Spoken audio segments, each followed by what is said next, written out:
নমস্কার বন্ধুরা, দেখুন চলে এসেছি কাঁকরোল বাড়িতে। কি সুন্দর, এত বৃষ্টিতেও ফল হচ্ছে, ফুলও হচ্ছে, আবার নতুন নতুন ডগও বেরোচ্ছে।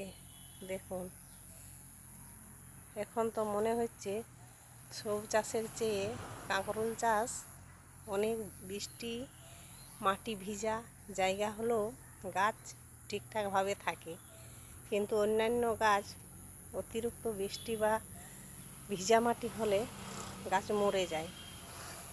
এখন মনে হচ্ছে যে বৃষ্টি যত বেশি হবে কাঁকরোল গাছ ততটাই সতেজ থাকবে।